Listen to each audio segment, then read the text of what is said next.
right, hey guys, Mr. Russell here, and today we're going to be working with grouping. We're going to be working with some masking, and we're going to be working with a photo that you have taken with your iPad or your phone. Just a little note, if you are using a photo from your phone and you want to put it on your iPad, I know that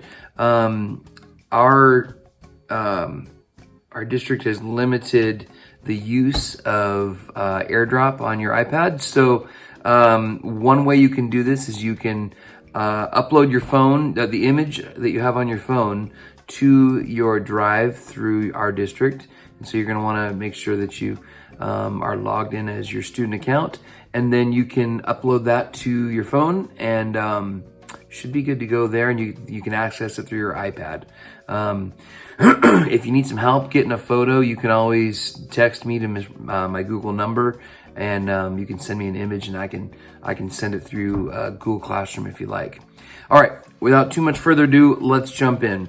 So this week, let me cruise over here to Vectornator.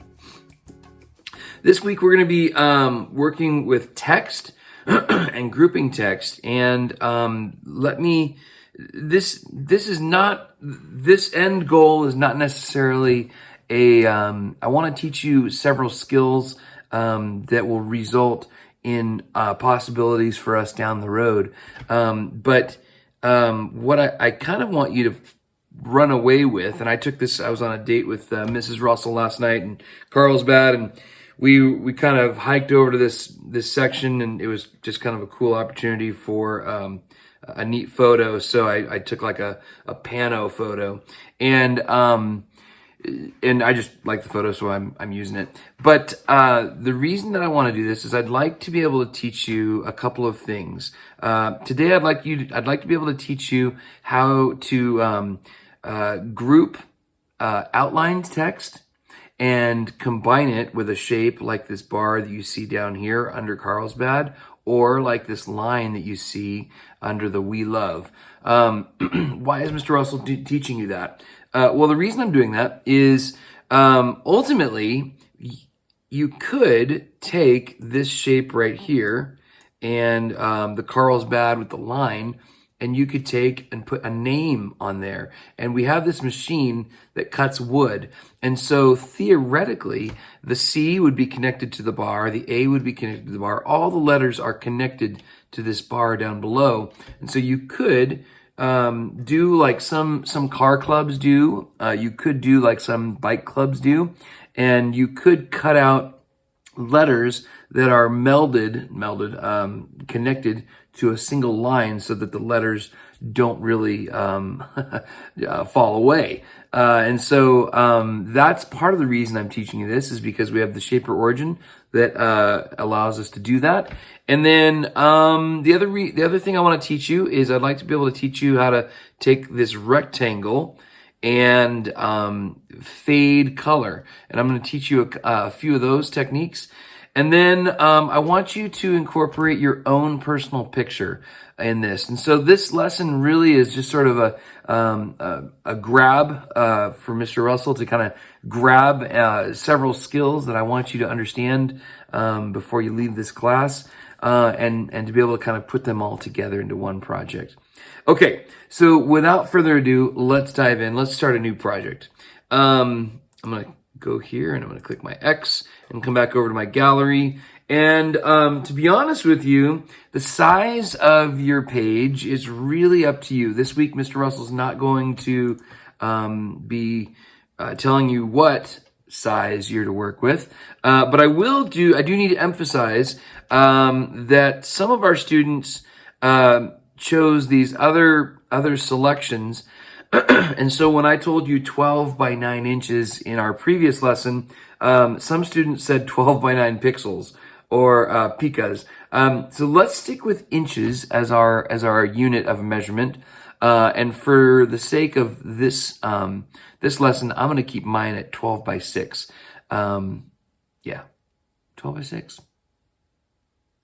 Yeah, I'm going to go 12 by 6. As a matter of fact, I think Mr. Russell's going to go 12 by 5 just to be Crazy. All right, here we go. So the first thing I want to do is it's all about the layers, right, guys? So I'm going to go over here and I'm going to add a few layers in. I'm going to just throw 4 in, and I'm going to come here to layer 1, and I'm going to call this color blend. Okay. All right, color blend, cool. And I'm going to zoom in so I can get and I'm going to come over here to my shapes, and I'm going to put I'm just going to cover the whole page with some shapes. Now, I know for a fact I'm going to be using the same exact photo that I used earlier. And so I know for me that when I come over here, I'm going to want my fill to be sort of some coastal blue sky hues of blue. So what I'm going to do is there's these 3 different color modes up here. And I think I'm going to run with this one right here. And I'm going to change my color family over to blue. And I think I'm going to make my outsides of my colors. I'm going to make my outside of my colors rather dark, like a dark blue. That may not be so dark. And then what I'm going to do is I'm going to make the inside a rather really light blue. There we go. That's exactly what I want to do. And you'll notice that the inside is kind of that lighter blue, and the outside is that darker blue. Okay. So there, I'm happy with that. Let me come back over here and go to my layers, and I'm going to lock that up. Simply lock that up. Now I'm going to go to layer 2, and let's dive in to nope. Let's put a photo in. And so I'm going to come over here, and I'm going to hit my plus sign, and I'm going to come down, and I'm going to touch on photos, and there's my camera roll. I think I'm going to stick with this coastal picture I'm real happy with. Yep, there it is. And I'm going to resize it just a little bit. Am I? No, I don't think I'm going to do that. I'm going to let it be. Okay, so no, I am. I'm going to resize it. And I'm going to start by now dragging. Now I want to keep my proportion, and so I'm kind of in the process of moving. When I go to put that second finger down, all of a sudden I get my proportion back, and I like that. I want to make sure I've got plenty of room. I'm going to put my lettering in. I'm going to over some color, so I'm going to make this guy just a little bit. And you'll see my guides. I'm kind of following my guides there. I have that selection on there. And I'm content with this. It looks good. We're good to move on. So I'm going to come back to my layers, and I'm going to lock this up. Okay.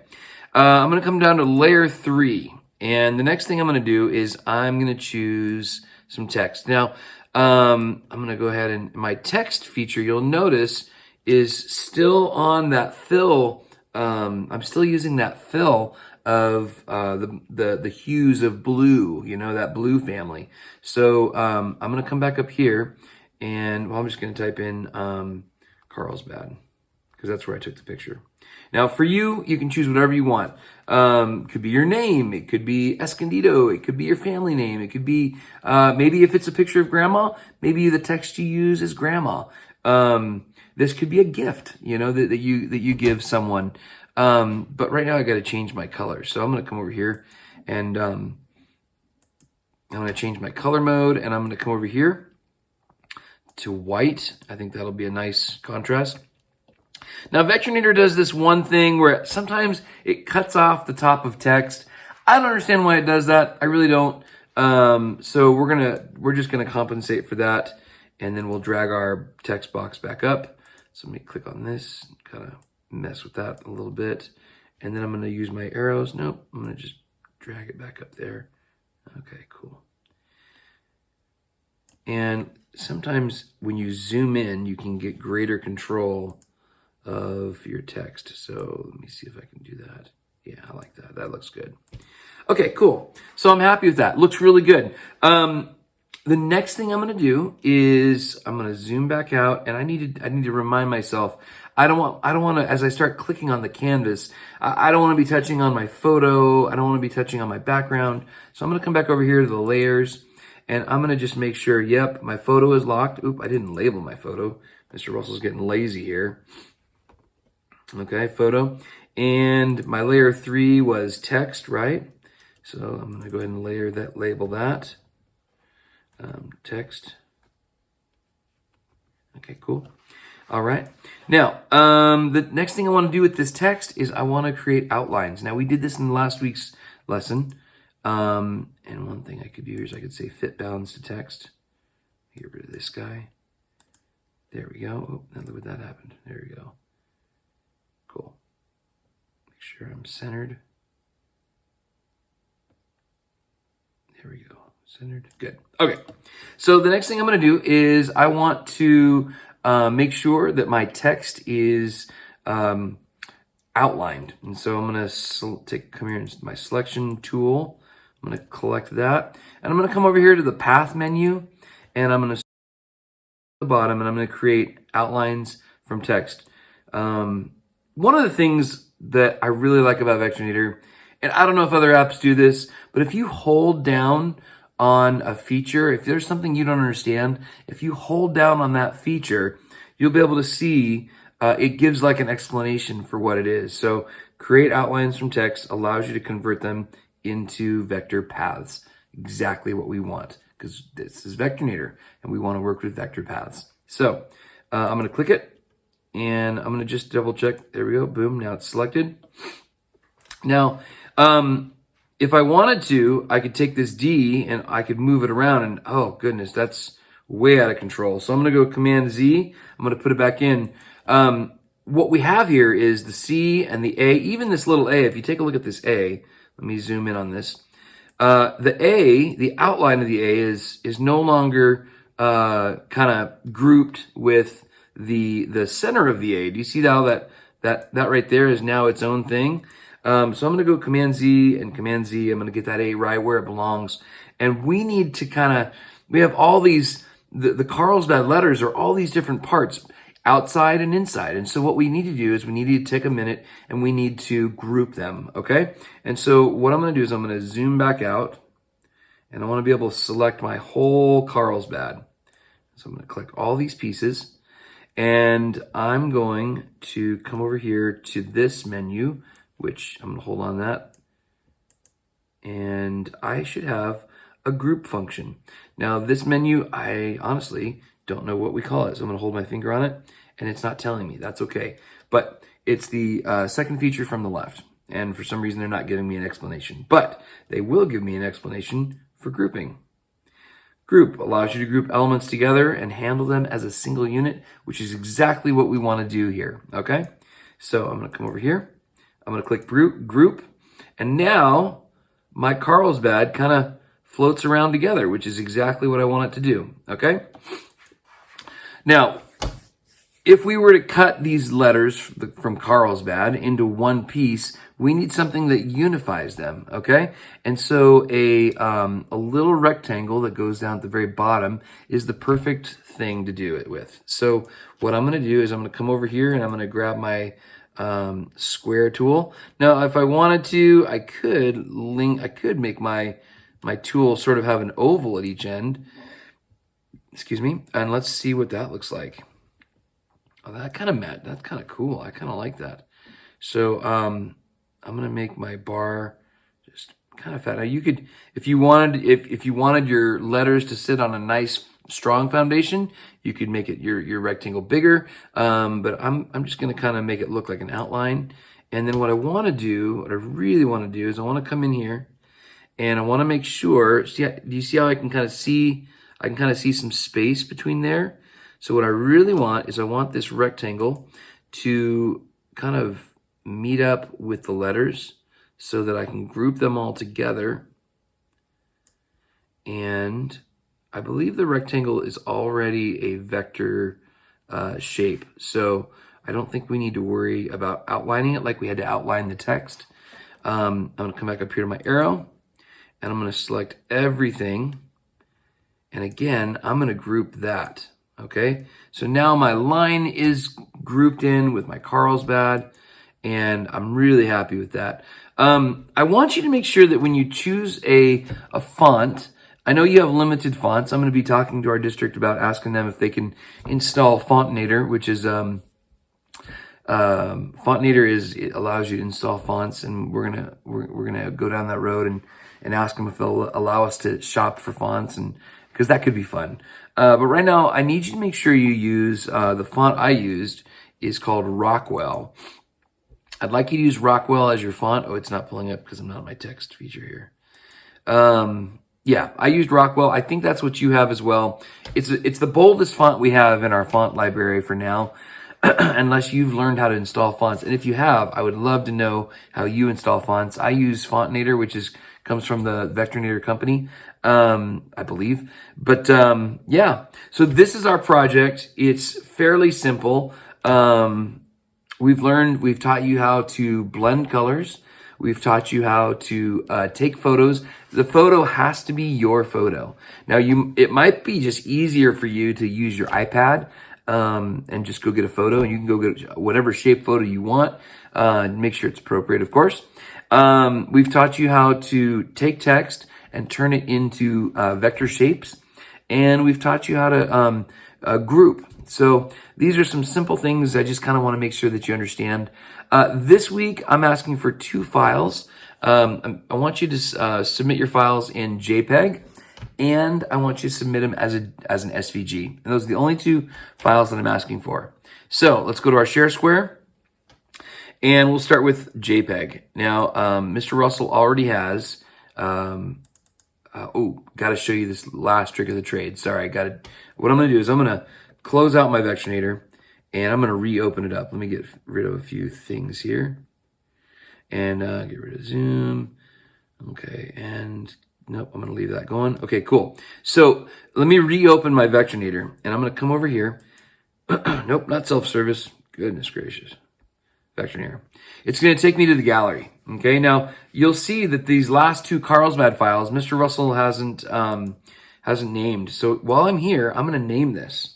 We're going to say, just like you, I want you guys to name your files. Let me see if I can do this here. Here we go. And while you're in the gallery, you can name your file, and it kind of helps on the export. So I'm going to go Dave Russell Carlsbad. Okay. And hit enter. And now I'm going to open it. Okay. Now, when I go to export as a JPEG, the title should go along with the work. So I'm going to hit my share square. I'm going to come over here to JPEG, and I always like to kind of export things kind of high, just in hopes that we'll. So if I'm only going to touch the width. Right now, my aspect ratio is locked. So whatever I make the width, the program automatically just makes everything else proportioned. So don't worry about, I would say just make your top 1200, and then the computer will do the math for what your height is. Okay, so I just did that. My quality, I always want to go with 100% quality. And you'll see that my Dave Russell Carlsbad is already there. I'm going to hit save. It's going to say, yo dog, where do you want to save it? If you want to, you can save it as an image to your camera roll. But for our purposes, because you want to attach this, we're going to click save, and we're going to save it to files. And Mr. Russell's already used the folder making function, and on my iPad it's Vectornator and then drawings, and then I have the JPEG folder. I'm going to hit save, and you'll see that my name is and my title of the work is already there. Okay, and the last thing we're going to do is we're going to export as an SVG. Now, I am fairly sure that there's going to be some confusion about this, but make sure that, just make sure that you're sending me an SVG. Sometimes text doesn't like to export very well as an SVG, but we're going to wrestle with that. Just trust me on that one. So I'm going to make this responsive. Responsive means that we can make this file as large or as small as we want to. And there's my name again, and I'm going to hit and my name, my title. and I'm going to go ahead and I'm going to save to files. And it already knows that I want to save an SVG to a folder I always save my SVG files to. So I'm going to say yes. I'm going to hit save, and we're done. All right, guys. I hope you enjoy having. I hope you're able to kind of stretch your creative muscle with this lesson, and have fun with this. All right. Bye now. God bless.